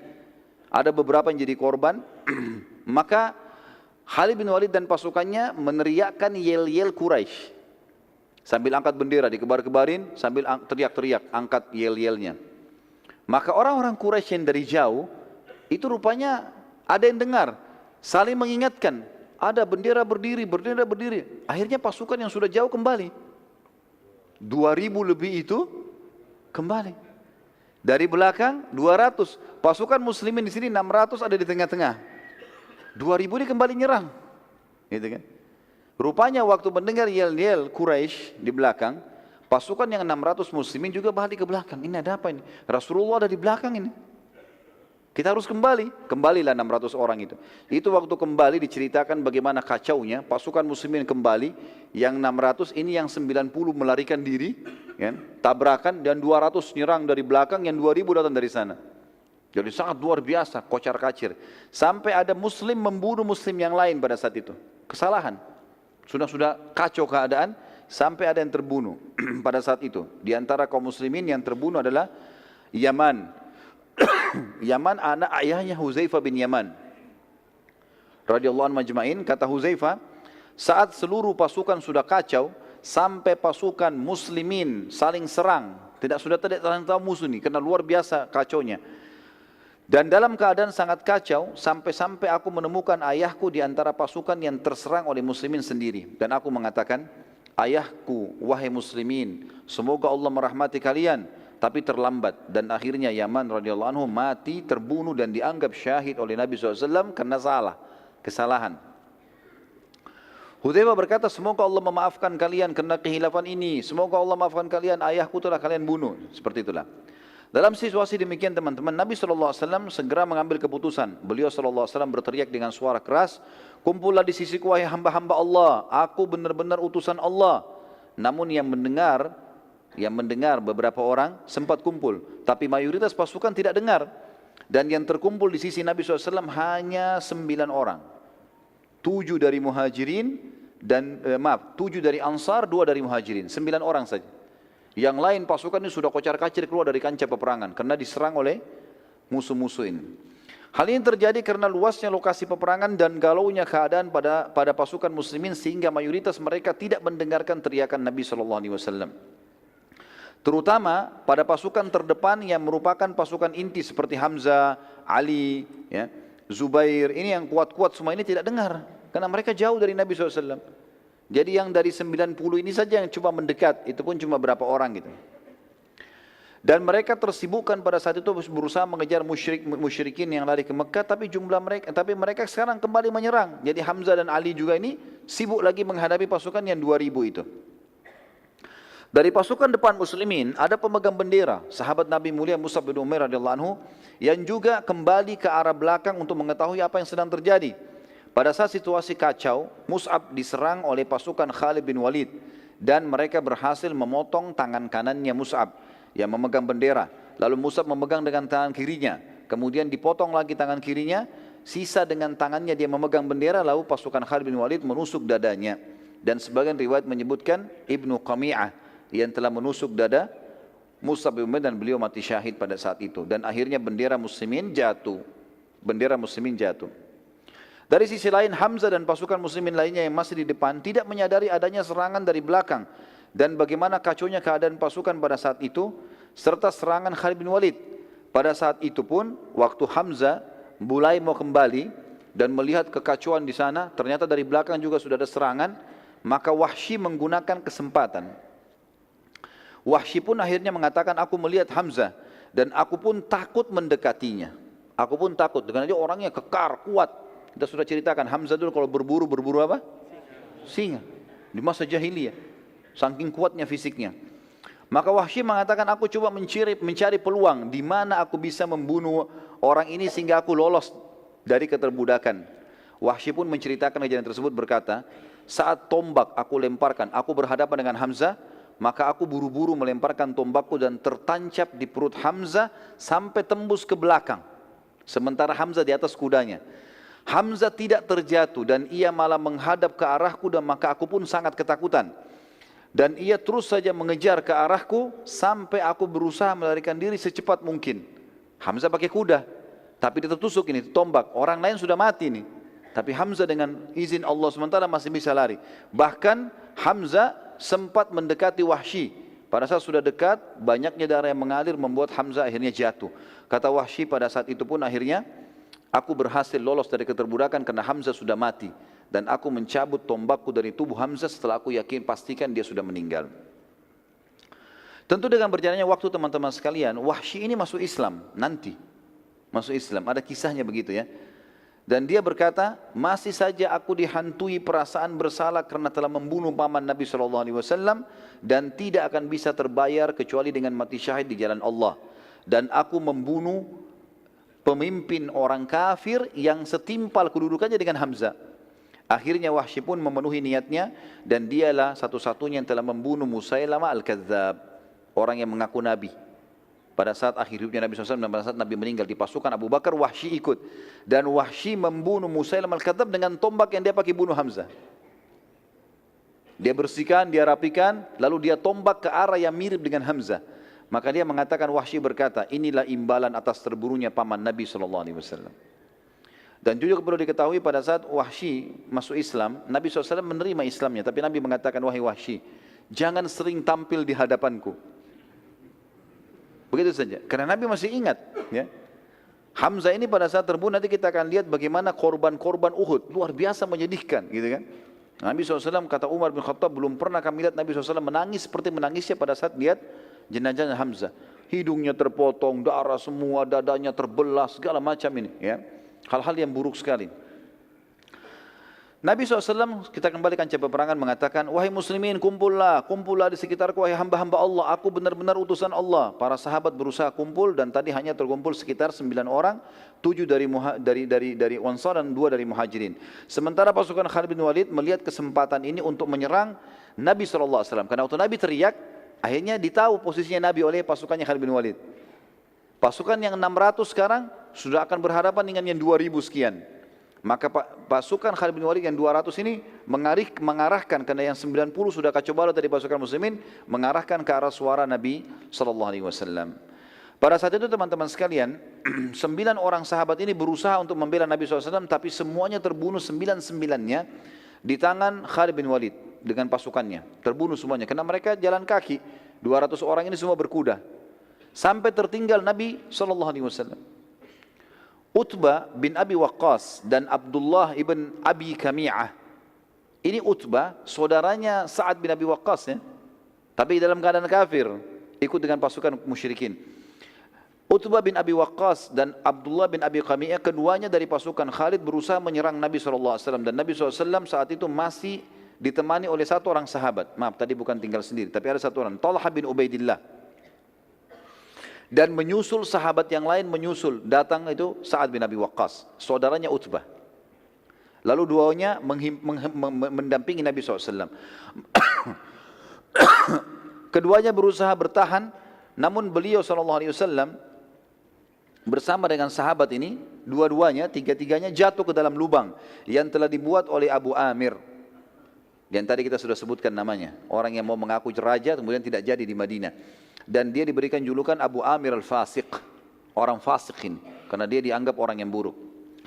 Dalam situasi seperti itu, Nabi SAW masuk dalam lubang, kemudian juga Sa'ad masuk dalam lubang, Talha masuk dalam lubang yang bersebelahan, berbeda gitu. Maka Abdullah bin Abi Qami'ah segera menghantamkan pedangnya dari atas lubang ke arah punggung kanan Nabi SAW. Dan pada saat itu Nabi SAW terkena punggung sebelah kanan Nabi SAW. Tapi ada baju besi. Dan tidak melukai Nabi SAW. Tapi Nabi mengatakan dalam sebuah riwayat sahih, aku masih merasakan sakitnya selama sebulan. Pukulan itu. Dan ini menandakan teman-teman sekalian, Nabi saja bisa merasakan sakit.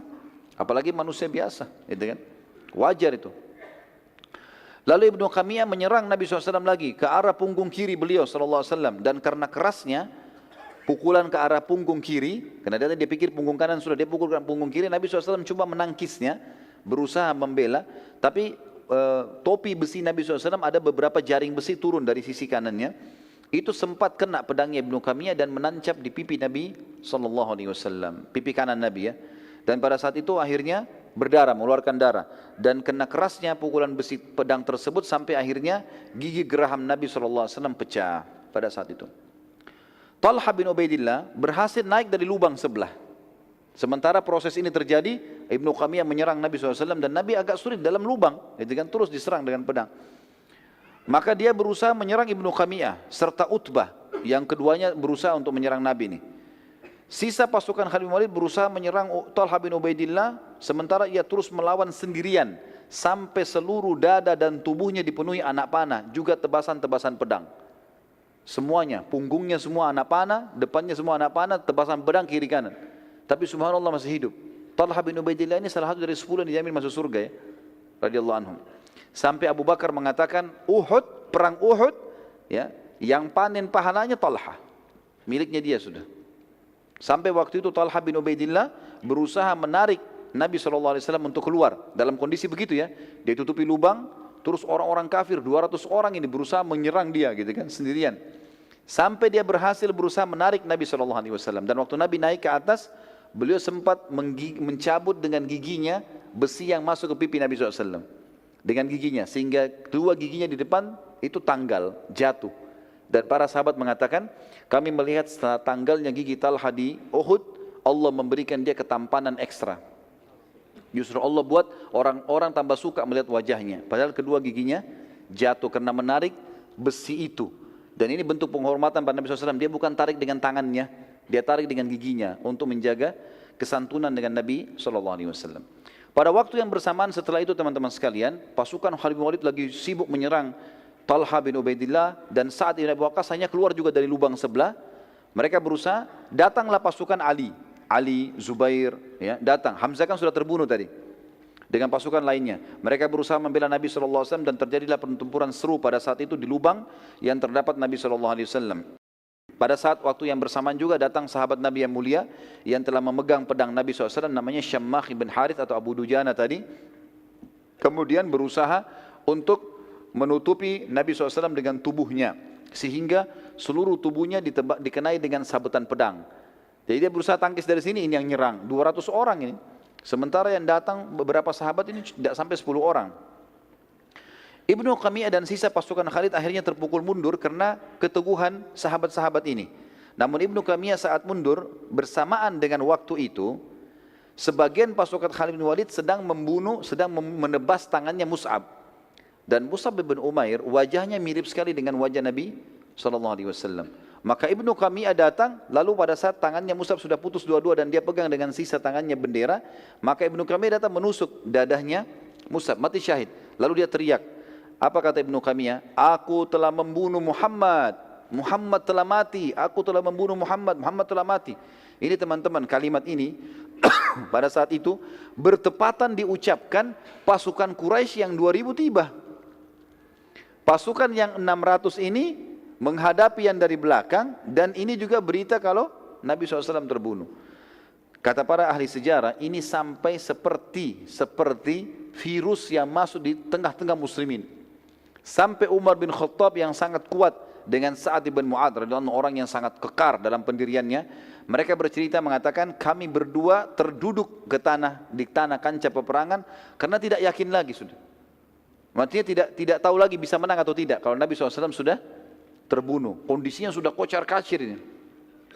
Dan siapapun yang duduk di tanah pada saat itu oleh Quraisy tidak diganggu. Dianggap dia menyerah. Seperti itulah. Pada saat itu teman-teman sekalian, sementara muslimin kocar-kacir, ada sahabat satu, tadi sudah kita sebutkan namanya. Namanya Anas bin Nadhr, yang sempat bilang, ya, demi Allah saya telah ketinggalan peperangan pertama bersama Nabi SAW melawan Quraisy di Badar. Kalau ada peperangan lagi setelah hari ini, saya akan melakukan perbuatan yang membuat Allah ridha. Tiba-tiba dia berdiri. Lalu kemudian sendiri ini, dia melawan yang 2000 itu. Dia menuju ke yang 2000 itu. Umar bin Khattab sempat bilang, mau kemana kau? Dia bilang ke arah Uhud. Kancah peperangan. Kata Umar sama Sa'ad, tapi Rasulullah SAW sudah mati. Beritanya begitu. Anas menjawab dengan kalimat luar biasa. Apa dia bilang? Kalau begitu, betul itu beritanya, bangunlah, bangkitlah untuk berperang dan mati bersama beliau sallallahu alaihi wasallam. Kenapa malah diam? Ayo mati gitu. Dan terbunuh itu jauh lebih mulia. Dan sungguh, hai Umar dan Sa'ad, aku mencium bau surga di arah Uhud. Kemudian beliau radhiyallahu anhu menyerang pasukan kafir sampai terkoyak, dan waktu dicari tidak ditemukan potongan badannya, terkoyak-koyak oleh musuh, gitu kan? Tapi mati syahid di sini. Umar mengatakan, dan saat dua-duanya, sungguh kalimat Anas telah membakar kembali semangat kami, dan kami saling berkata, benar, kenapa kita tinggal diam? Maka keduanya pun kembali ikut berperang, dan mulai, entah harus mulai dari mana, tapi mereka berperang. Umar berkata, aku pun coba mengumpulkan senjata apa saja yang aku bisa, lalu aku pakai menyerang. Sa'ad juga berkata, kami lalu berusaha mengikuti saja Anas. Anas kemana kita ikutin sampai dia terbunuh oleh musuh. Apa yang dia buat kita ikutin semampu kita. Sudah nggak tahu harus buat apa lagi. Kata Sa'ad, setelah peperangan selesai, kepada Nabi SAW, Sa'ad berkata kepada Nabi SAW pada saat perang selesai, demi Allah ya Rasulullah, kami tidak dapat mengikuti gerakan dan keberanian Anas. Luar biasa, kita tidak bisa. Waktu perang sudah selesai. Anas bin Nadhr radhiyallahu anhu, maka pada saat itu teman-teman sekalian, pada saat selesai peperangan dan jenazah muslimin dikumpulkan, maka jenazah Anas bin Malik sulit untuk ditemukan, dikatakan, dan dikenal, dan yang mengenal hanya saudarinya dari tanda lahir di tangannya. Ada tanda lahir di tangannya. Itu karena pada tubuh Anas ditemukan 83 luka dari anak panah, goresan dan lemparan tombak serta sabetan pedang. Pada saat itu teman-teman sekalian, sementara bendera kaum muslimin jatuh dan bendera musyrikin juga masih jatuh, pasukan Khalid bin Walid sempat mengambilnya. Tapi waktu mulai dilawan oleh Ali, oleh Zubair, maka mereka mulai melarikan diri lagi, yang 200 ini.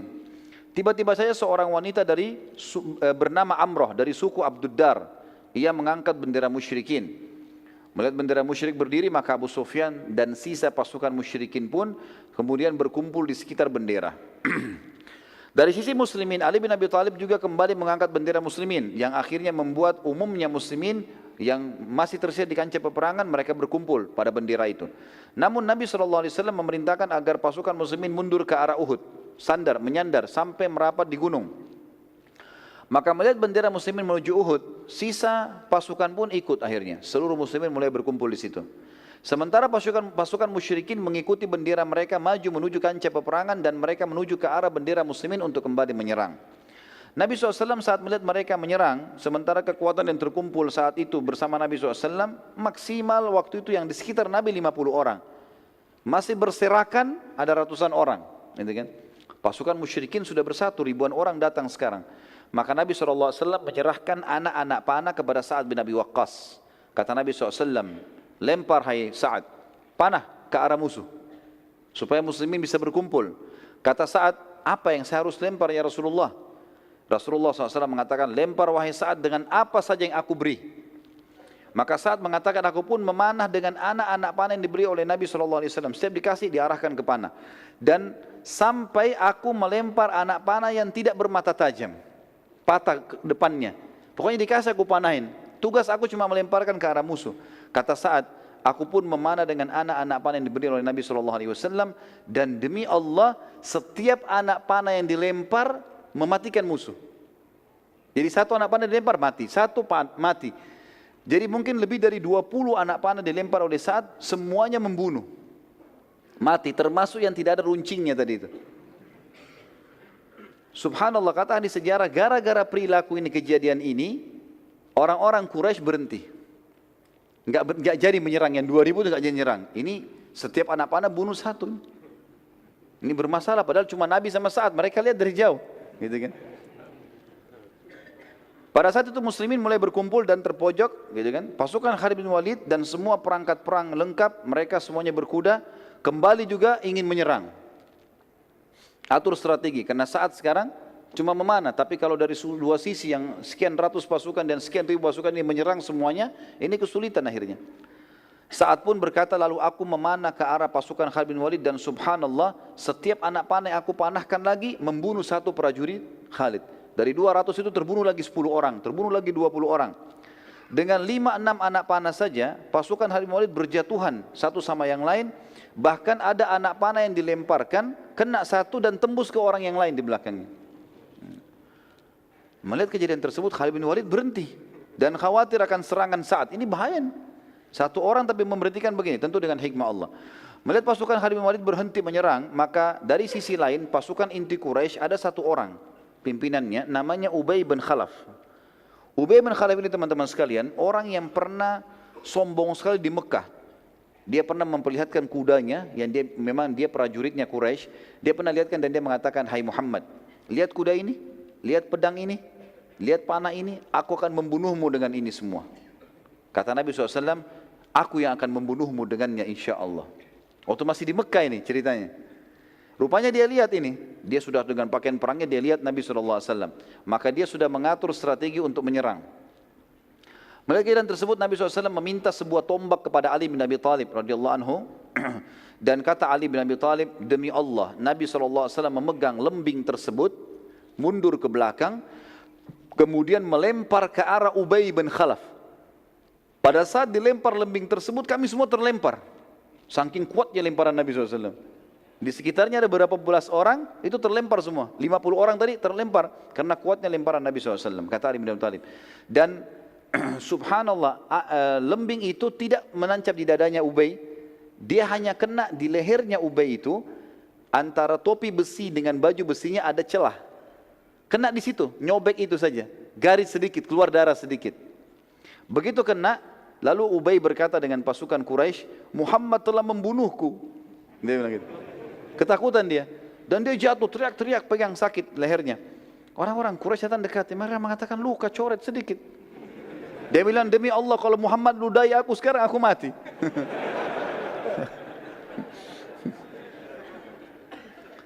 Pada saat dia balik ke Mekah, ini kita cerita selesai peperangan, mereka balik ke Mekah, ternyata betul Ubay ini sakit parah gara-gara luka itu dan tidak bisa sembuh. Dan akhirnya mati gara-gara itu.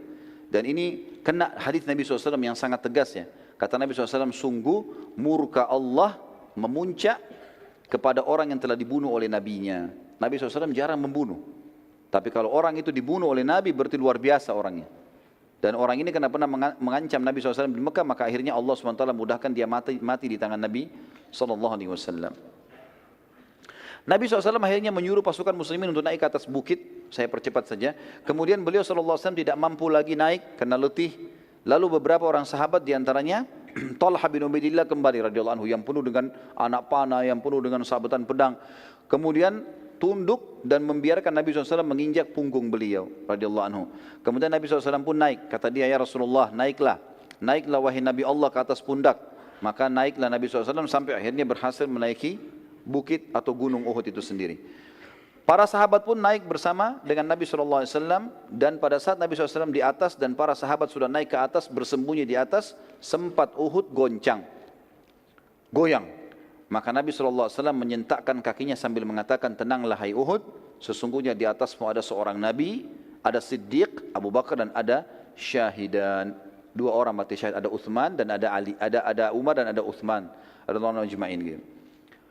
Pasukan Quraisy kemudian mendekati sekitar gunung Uhud di tempat para sahabat sembunyi, lalu Abu Sufyan selaku pemimpin pasukan berteriak dengan suara keras mengatakan, apakah masih ada Muhammad di antara kalian? Nabi SAW mengatakan, jangan ada yang jawab. Abu Sufyan tanya lagi, apakah masih ada Abu Bakar di antara kalian?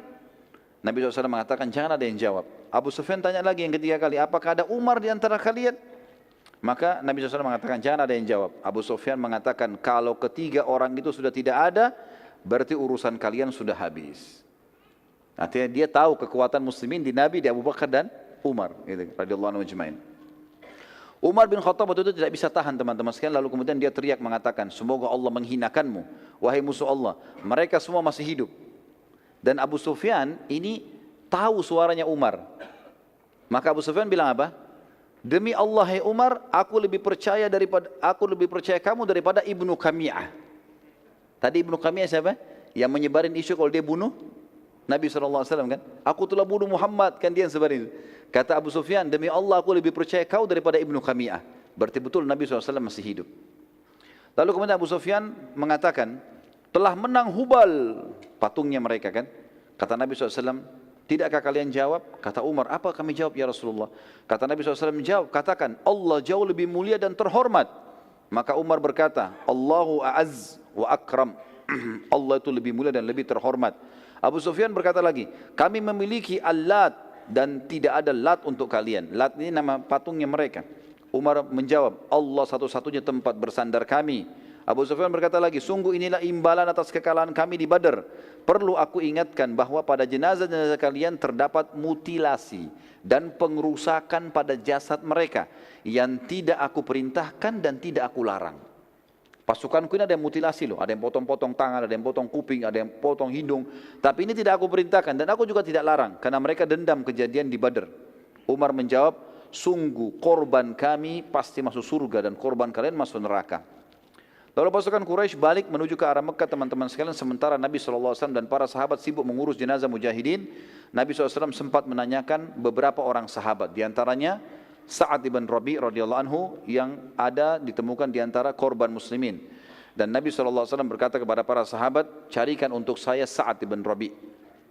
Para sahabat menyebar, sampai hanya ada seorang sahabat menemukan dia lalu berkata, wahai Sa'ad, Sa'ad lagi penuh dengan darah, lagi sementara mau sakarat ya. Maka dia mengatakan, wahai Sa'ad, Rasulullah menanyakan tentangmu.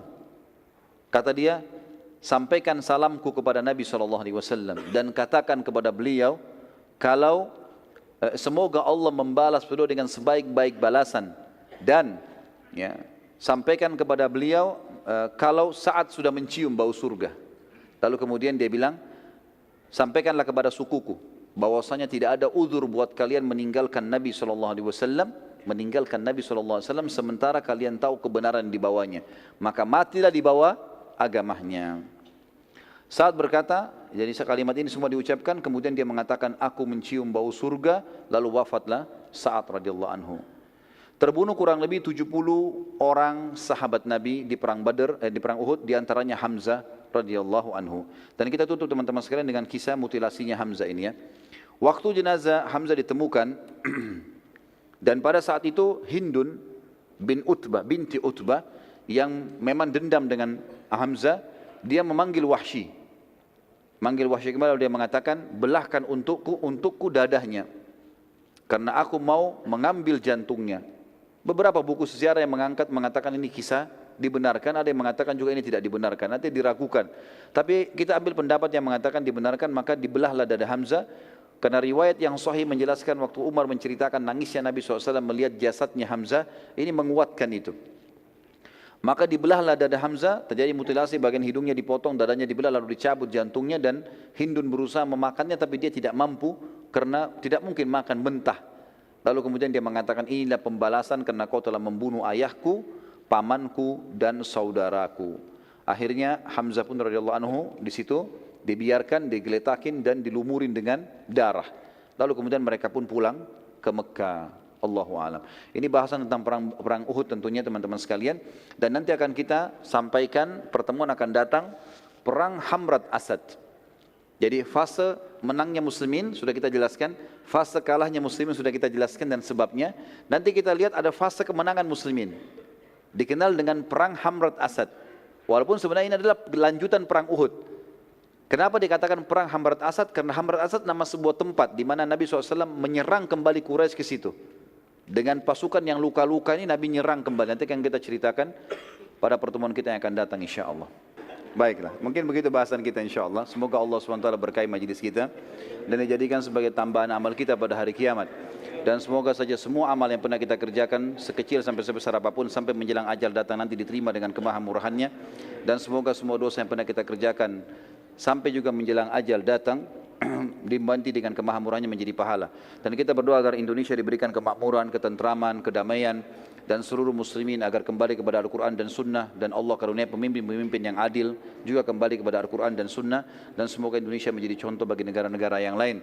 Dan terus kita mendoakan saudara kita di Palestina, di Syria, di Yaman, di Irak, di Myanmar, di Ahsa, dimanapun mereka sedang tertindas, semoga Allah ikhlaskan niat mereka, terima para syuhada mereka, muliakan Islam di tangan mereka dan tangan kita semua, dan semoga Allah partisipasikan kita bersama mereka di pahala, baik dengan doa, dengan harta, juga dengan jiwa kita, dan semoga Allah dengan kemahamurahannya menyatukan kita semua di surga firdausnya tanpa hisab. Mari satukan kita di majlis ilmu yang mulia ini. Kalau ada benar dari Allah, kalau saudara saya mohon dimaafkan. Subhanakallahumma bihamdika asyhadu an la ilaha illa anta astaghfiruka wa atubu ilaik. Wassalamualaikum warahmatullahi wabarakatuh.